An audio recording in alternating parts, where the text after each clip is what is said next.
back to LeBron and his greatness, and you say, yeah, it's there, it's legit. But we do remember the finals against the Mavs. Welcome to Sports Goals, where passion meets greatness. Trophy from game-winning shots to legendary moments, we bring you the stories, the drama, and the fire of the sports world.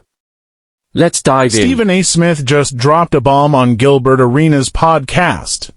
He said no matter what Kobe Bryant or LeBron James accomplished, they will never be Michael Jordan. When it comes to that conversation of the GOAT, right, where you say you have him second. Yeah. As players, we try to understand what is the criteria that is being used, because usually the players, top five, very different from medias. Okay. And that's fair. And we try to understand what is the criteria for you guys, because obviously it's very different from us, because we're in the Lions Den, so we know who is better than who. We gauge the value of their team, the players, versus their success. So we know, like, okay, you have this team. We know you don't supposed to win. We're tripling you. Right. How are you performing? Right. Right. So we gauge stuff like that. That's why our list is a little different. So, we, for the most part, what is the criteria that media is being used or I don't know. using? I think that's a legitimate question, and I don't think there's one definitive answer to that, to be in fairness to you. And I think that one of the great things about this podcast is that no matter how we feel, when y'all open y'all mouth and y'all start talking basketball, and I got to give Kenyon love for this too, because Kenyon's always been a serious brother. He means what he says, and he says what he means. And even if he's wrong, it comes from an edified place. He ain't speaking ignorantly. He's making points. It's just that sometimes you agree or you don't agree with him. But he's a rough rider, and I got mad respect for him. I think it's important to understand that when we look at Jordan, for example, we look at 6 finals, 6 MVPs, unblemished in that championship round, never allowing a Game 7 to take place. We've seen in one pressurized moment after another where he answered the call. We look at Kobe. He's a 5-time champion. And you have a lot of people out there that put him ahead of LeBron because of that. I think Kobe was a killer, God rest his soul. The brother he'd be somebody that he'd give it to you. And not to say that he didn't play defense, because obviously, in his prime, he was an elite defender. The flip side to it, however, is that when you're playing with Shaq and the rest of the crew, and then ultimately Gasol and Bynum and the rest of the crew, you had a crew. When you struggled, you really, really struggled. That was never LeBron. See, when you look at LeBron took that team to the finals, and then you get swept by San Antonio. But you saw what he did. Right. Everywhere he's been, teams have elevated.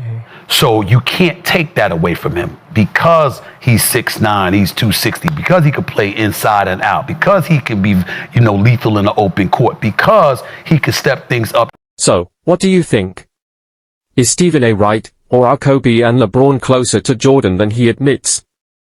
Drop your take below.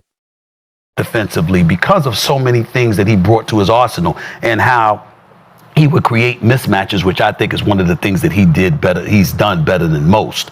You look at him along with the 4 championships and what have you, and you say you can't take that away from him, because as bad as the Lakers were as they descended, right, in Kobe's final few years there, would that have ever happened with LeBron? The answer is no. With LeBron James, no team would have been as bad as the Lakers were at one point. So you take that into consideration as well. You think about all of those things. And then you look at a Bill Russell, for example. Yeah, different time, 11 championships, 13 years, you get all of that. But in the same breath, he was a defender and a rebounder, but far from an offensive juggernaut. You look at a guy like Wilt Chamberlain, who arguably the most unstoppable big man in the history of basketball, but I'm looking at your number one nemesis, which was Bill Russell, and he outnumbered you 11-2 in titles. Plus, you had quit in an NBA Finals game in the eyes of a lot of spectators. So you got that going on. I'm looking at Jerry West, God rest his soul, the silhouette, where you won 1 title in 9 tries.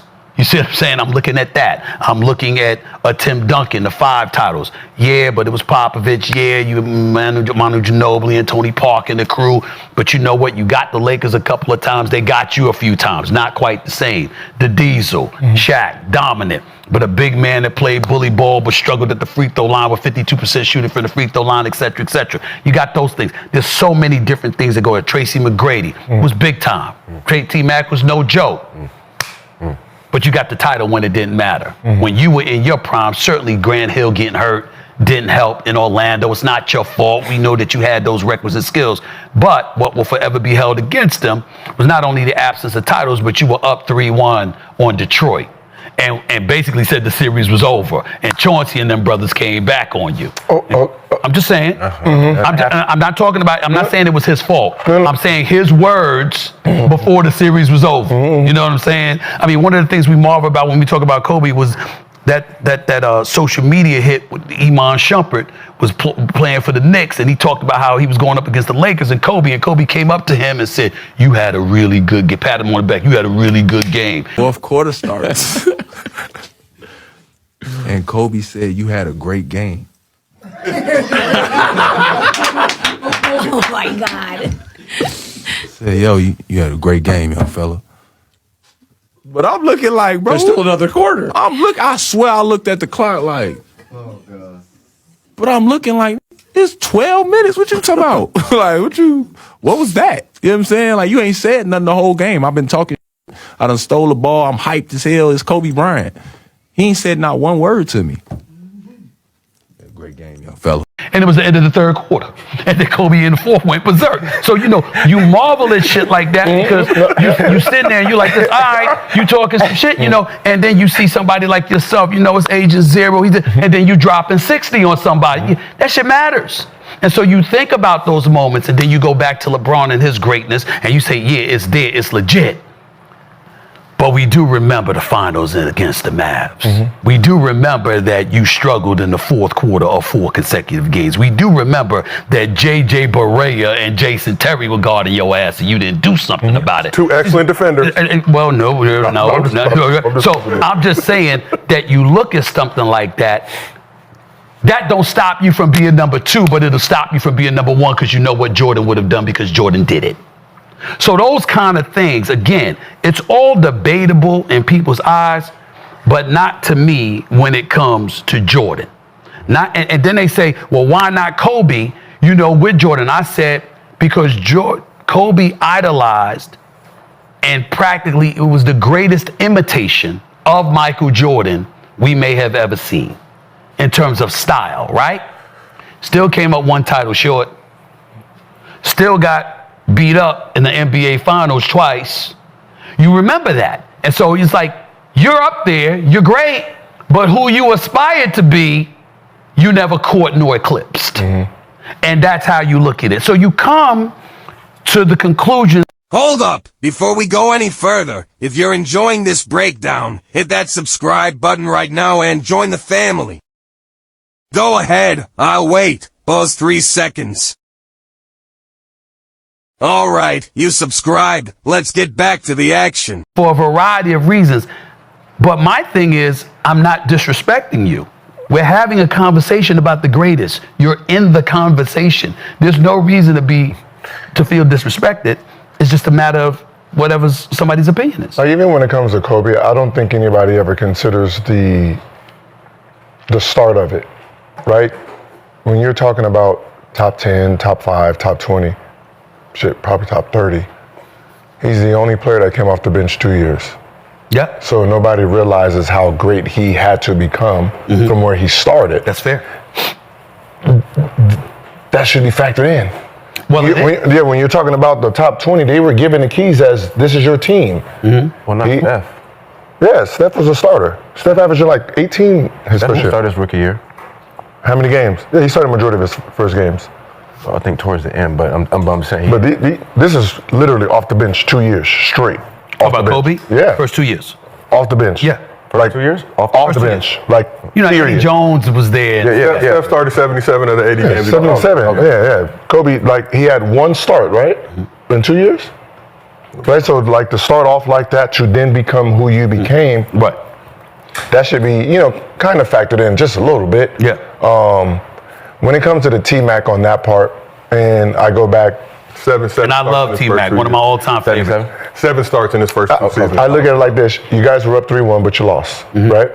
And we're laughing because you lost.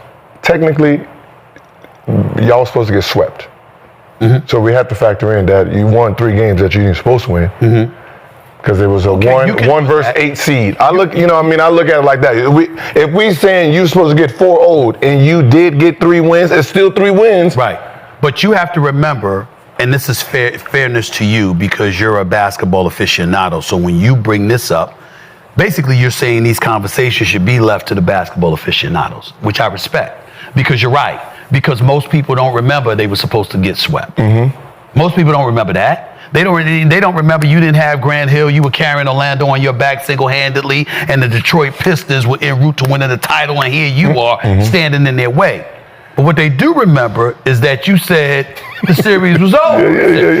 Yeah. I'm paraphrasing because I don't remember the exact wording of his quote right now. But he said the series was over after they were up 3-1. He was basically saying, man, it'd be good to advance to the next round. And, you were talking like that. So cats going to remember that. They're going to remember that because you T-Mac and you had that kind of game. And you can look at it, the fact that they were supposed to get swept, or you can look at it this way. You T-Mac, if you were good enough to win 3, how come you didn't get 4? See what I'm saying? I mean, you can look at it that way too. Recognizing it's like that's a cat that I always, him, Melo. You know how badly I want to see Carmelo Anthony in the NBA Finals, man. Because I know who he is.